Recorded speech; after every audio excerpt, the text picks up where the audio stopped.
warahmatullahi wabarakatuh.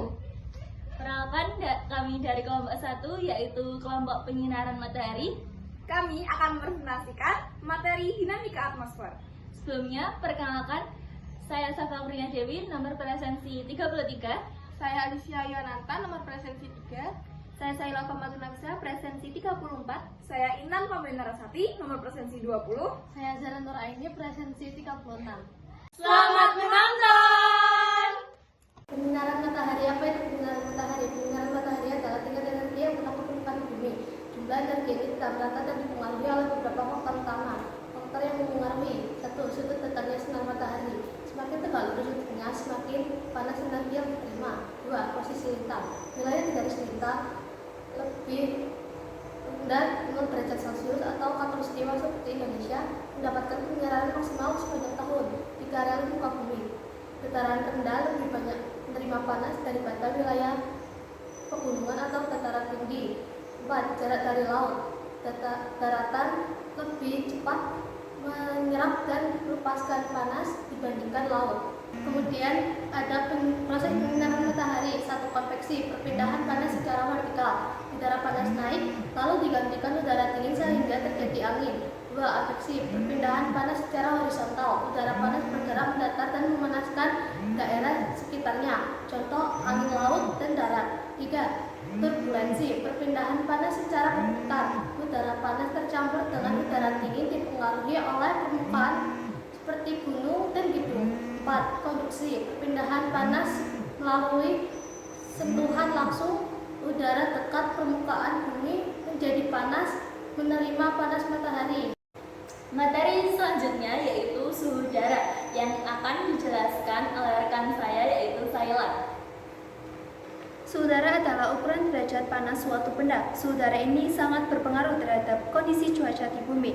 Selain itu juga ada faktor yang mempengaruhi suhu udara. Yang pertama sudut datangnya sinar matahari. Sinar yang jatuh tegak lurus akan terasa lebih panas daripada sinar yang jatuh condong atau miring. Hal inilah yang menyebabkan siang hari lebih panas daripada pagi atau malam hari. Yang kedua, lamanya penyinaran matahari. Semakin lama suatu wilayah menerima sinar matahari, akan semakin tinggi suhu udaranya. Yang ketiga, keadaan awan. Keadaan awan ini dibagi menjadi 2. Yang pertama, saat siang hari menjelang hujan, cuaca akan terasa lebih dingin daripada saat menjelang hujan. Saat menjelang hujan ini, cuaca akan terasa lebih pengap walaupun matahari tidak terlihat. Yang keempat, ketinggian tempat. Semakin tinggi suatu wilayah, semakin rendah suhu udaranya. Contohnya pegunungan lebih sejuk daripada pesisir pantai. Yang keempat, perbedaan garis lintang. Di daerah dekat khatulistiwa menerima lebih banyak sinar matahari daripada daerah lain. Alat ukur suhu udara yaitu termometer dan termograf. Materi yang ketiga yaitu tekanan udara yang akan dijelaskan oleh rekan saya yaitu Alicia. Tekanan udara adalah massa udara yang menekan permukaan bumi. Ia menekan ke segala arah atau semua benda termasuk manusia. Udara bisa menekan bumi karena adanya gravitasi. Gravitasi menarik semua udara agar berada di sekitar permukaan bumi, sehingga terbentuklah lapisan atmosfer. Karena jumlahnya sangat banyak dan besar, maka udara mengalami tekanan pada permukaan bumi. Berikut adalah faktor yang mempengaruhi tekanan udara. Yang pertama, berdasarkan ketinggiannya. Semakin tinggi tempatnya, maka tekanannya semakin rendah, begitu pun sebaliknya. Kedua, berdasarkan suhunya. Semakin tinggi suhunya, maka tekanannya semakin rendah, dan begitu pun sebaliknya. Ada 3 alat ukur utama yang untuk mengukur tekanan udara. Pertama, barometer untuk mengukur besar kecilnya tekanan udara pada atmosfer. Kedua, manometer untuk mengukur besar kecilnya tekanan udara pada ruangan tertutup. Ketiga, tire pressure gauge untuk mengukur besar kecilnya tekanan udara pada ban kendaraan. Selanjutnya yaitu kelembapan udara yang akan dijelaskan saya sendiri. Nah, kelembapan udara itu jumlah uap air yang terkandung di udara. Nah, kelembapan udara itu dibagi menjadi 2, yaitu kelembapan relatif dan kelembapan absolut. Nah, kelembapan relatif itu perbandingan jumlah uap air yang ada di udara dengan jumlah maksimum uap air yang terkandung di udara pada suhu tertentu. Sedangkan kelembapan absolut itu jumlah uap air yang benar-benar ada di udara biasanya itu diukur dalam gram per meter kubik. Berikutnya itu ada faktor kelembapan udara.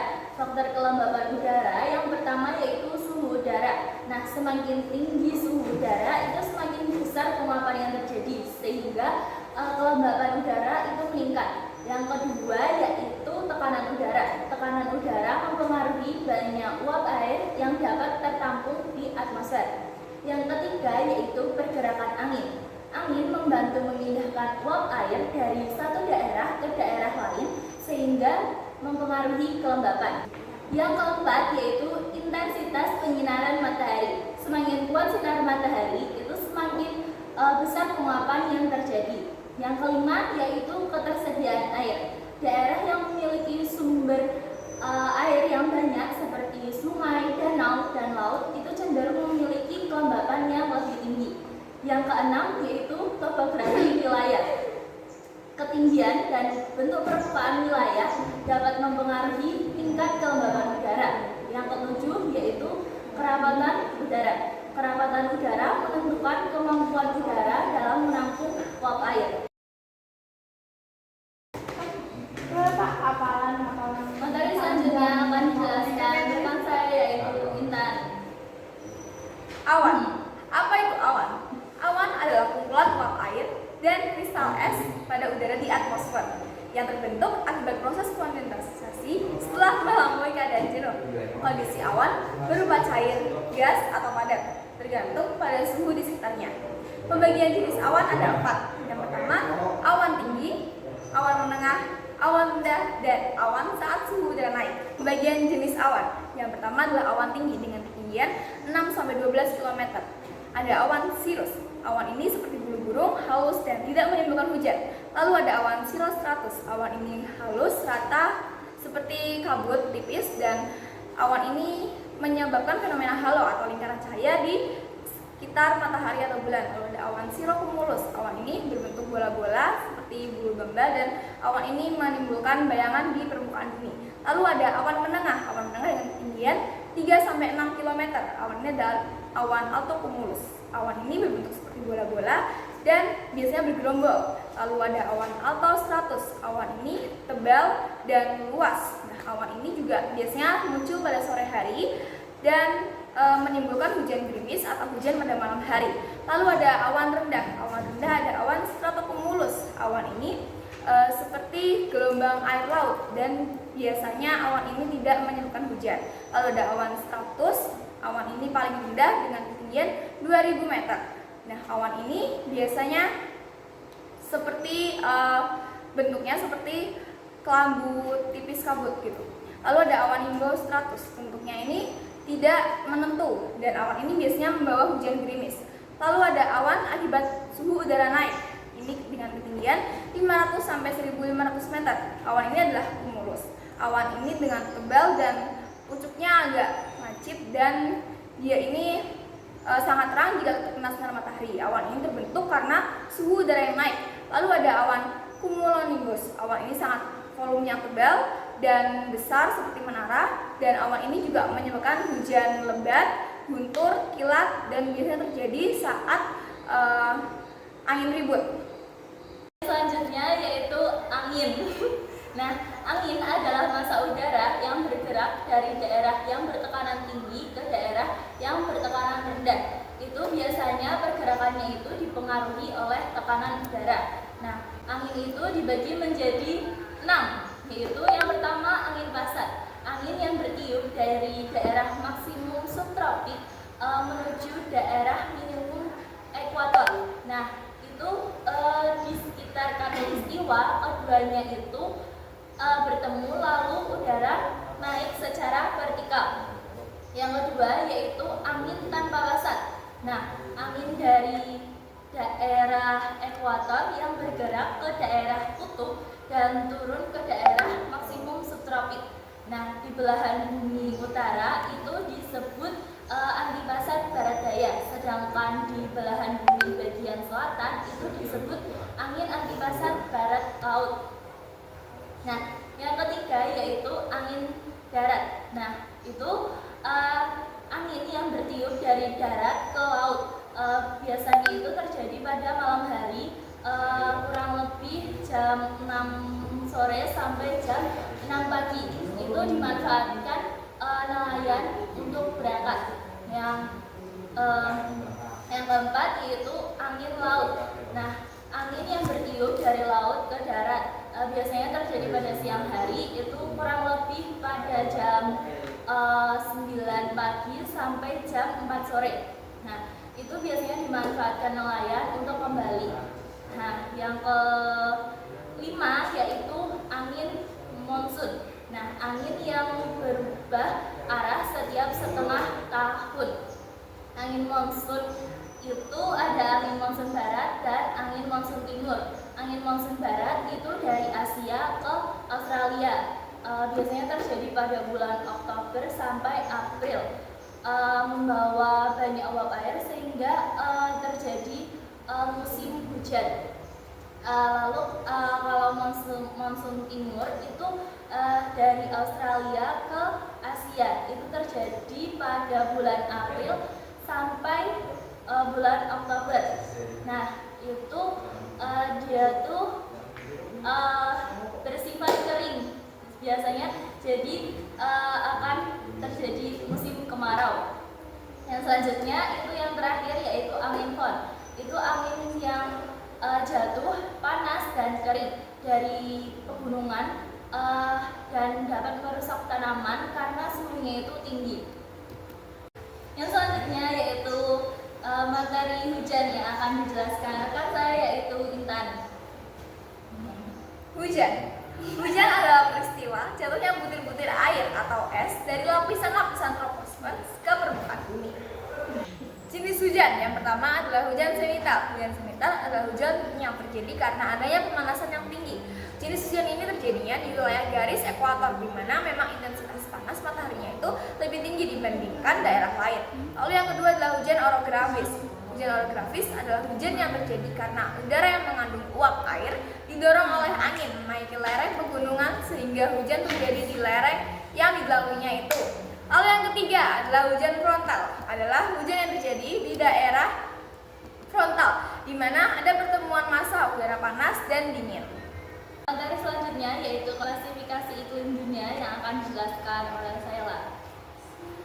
Klasifikasi iklim dunia ini dibagikan menjadi beberapa iklim. Yang pertama iklim Köppen berdasarkan suhu dan curah hujan. Iklim ini dibagikan menjadi beberapa iklim. Yang pertama iklim tropis, iklim yang panas sepanjang tahun dengan suhu rata-rata di atas 18 derajat Celcius, curah hujannya juga tinggi, contohnya di Indonesia. Yang kedua iklim kering, daerah dengan curah hujan sangat sedikit sehingga cenderung kering, contohnya di Gurun Sahara.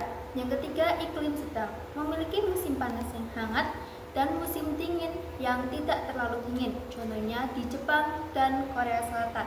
Yang keempat iklim dingin, memiliki musim dingin yang sangat dingin dan musim panas yang cukup hangat, contohnya di Rusia dan Kanada.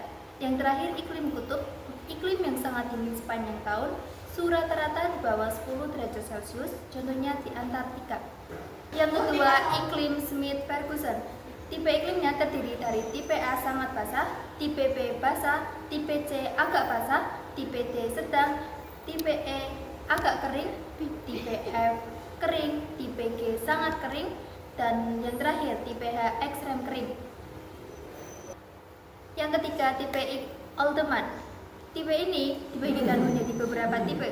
Yang pertama tipe A sangat basah, lebih dari 9 bulan basah, tipe B basah, 7-9 bulan basah, tipe C agak basah, 5-6 bulan basah, tipe D sedang, 3-4 bulan basah, tipe E kering, kurang dari 3 bulan basah. Yang keempat, iklim matahari. Iklim ini berdasarkan 3 iklim. Yang pertama iklim tropis, berada di sekitar garis khatulistiwa.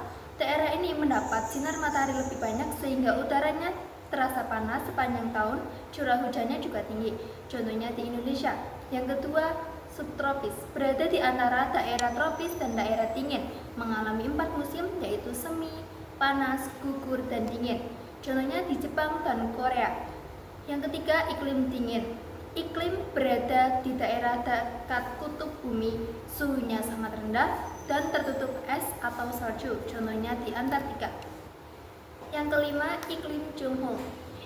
Iklim ini berdasarkan beberapa zona. Yang pertama, zona dingin, suhunya di bawah 11 derajat Celcius sehingga udaranya sangat dingin. Pada wilayah ini, tanaman sulit untuk tumbuh dan biasanya hanya terdapat tumbuhan kecil seperti lumut. Yang kedua, zona sejuk, suhunya sekitar 11 derajat Celcius sampai 17 derajat Celcius sehingga udaranya cukup dingin. Daerah ini cocok untuk tanaman teh dan sayuran seperti kol dan wortel. Yang ketiga, zona sedang, suhunya sekitar 22 derajat Celcius hingga 17 derajat Celcius. Udara terasa lebih sejuk dan cocok untuk tanaman seperti kopi, tembakau, dan kakao. Dan yang terakhir, zona panas, suhunya sekitar 22 derajat Celcius sampai dengan 26 derajat Celcius sehingga udaranya terasa panas. Wilayah ini cocok untuk tanaman jagung, padi, tebu, dan kelapa. Selanjutnya yaitu klasifikasi iklim Indonesia yang akan dijelaskan oleh Alicia. Wilayah Indonesia dipengaruhi oleh 3 iklim. Yang pertama, iklim musim, yaitu iklim yang dipengaruhi oleh angin muson sehingga Indonesia memiliki musim kemarau dan musim hujan. Kedua, iklim laut, yaitu iklim yang dipengaruhi oleh banyaknya laut di Indonesia sehingga memiliki udara yang lembab dan sering hujan. Ketiga, iklim tropis atau panas, karena Indonesia berada di sekitar khatulistiwa sehingga mendapatkan sinar matahari sepanjang tahun.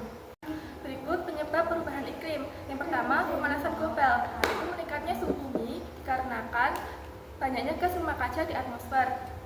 Kedua, penebangan hutan. Berkurangnya pohon menyebabkan penyerapan gas karbon dioksida berkurang, sehingga suhu semakin panas. Ketiga, polusi udara. Polusi dari asap dari kendaraan, pabrik, dan juga pembakaran sampah menyebabkan udara tercemar, sehingga bumi semakin panas.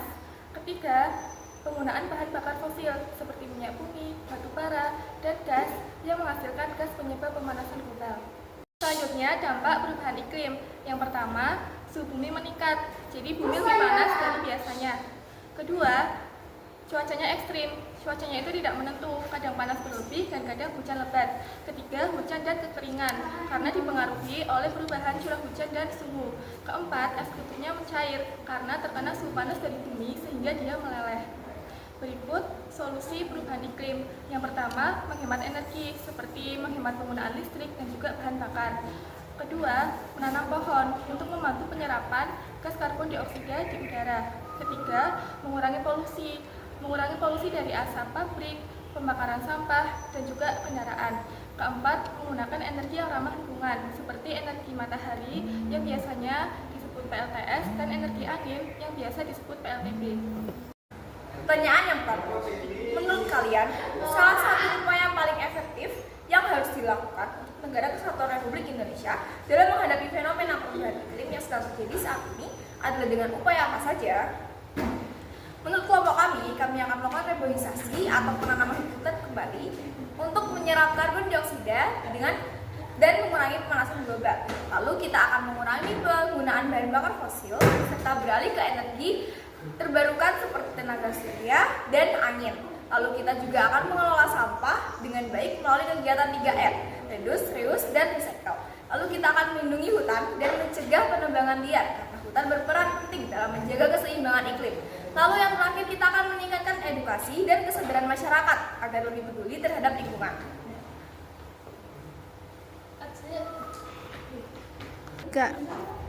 Pertanyaan yang kedua yaitu Indonesia dianugerahi kekayaan dan letak geografis yang berada di zona ekuatorial yang menjadikan Indonesia memiliki musim tropis dan memiliki suhu hangat karena terpapar langsung sempurna secara tegak lurus oleh pencahayaan sinar matahari. Menurut kelompok kalian, apakah manfaat yang kita peroleh dari hal tersebut?